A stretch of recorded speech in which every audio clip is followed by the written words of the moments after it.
اس وقت جتنے برصغیر کے اندر بڑے بڑے علماء ہیں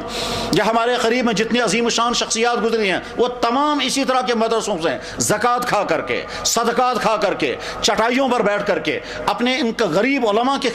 خدمتوں میں دوزانوں بیٹھ کر کے انہیں علوم حاصل کیے اور آفتاب بن گئے۔ علامہ انور شاہ صاحب رحمہ اللہ تعالی،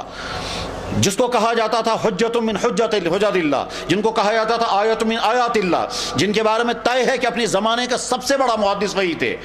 اسی طرح کے مدرسوں سے تیار ہوئے تھے۔ غرض یہ کہ ایک شخصیت نہیں، ہزاروں شخصیات ایسی ہیں، جتنے بڑے بڑے مفسرین ہیں تمام اسی اداروں میں قائم ہوئے، جتنے پچھلے 200 سال میں بڑے بڑے محدثین پیدا ہوئے اسی طرح کے اسلامی مدرسوں سے، جتنے بڑے بڑے فقہاء اور محدثین پیدا ہوئے انہی مدرسوں سے، جتنے بڑے بڑے مصلحین اور اولیاء پیدا ہوئے انہی مدرسوں سے، جتنے بڑے بڑے قرآن پڑھنے اور تفسیر کرنے والے، واعظ کرنے والے، دعوت و تبلیغ کا کام کرنے والے یا کسی بھی باطل سے ٹکرانے والے انہی مدرسوں سے پیدا ہوئے ہیں۔ ان مدرسوں کی نتیجے میں اسلام الحمدللہ مستحکم ہے، بلکہ مسلمان ملکوں میں اسلام اس طرح سے مستحکم نہیں رہ سکا جس طرح سے اس کفرستان کے ملک میں اسلام مستحکم رہ سکا، وجہ یہ مدارس بنے ہیں۔ حتیٰ کہ بہت سارے مسلمان ملکوں کے اندر ایسے عظیم علماء نہیں ہیں، ایسے عظیم اسلامی ادارے نہیں ہیں، ایسی عظیم شان مدرسے نہیں ہیں، ایسے اسلامی اشاعتی ادارے نہیں ہیں جیسے کفرستانوں کے ملکوں کے اندر ہیں، وجہ یہی مدارس ہے۔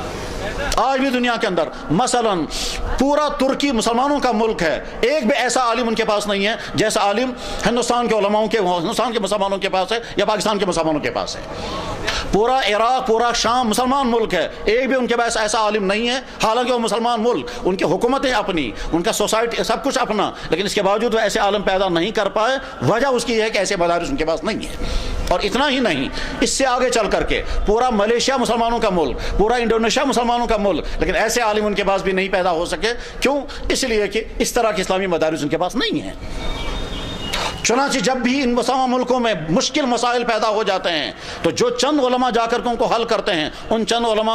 علماء میں سے انہی مدارس سے نکلنے والے علماء جا کر کے ان مسائل کو حل کر کے آتے ہیں۔ بہرحال ان اسلامی مدرسوں کے اندر دین پڑھا اور پڑھایا جاتا ہے۔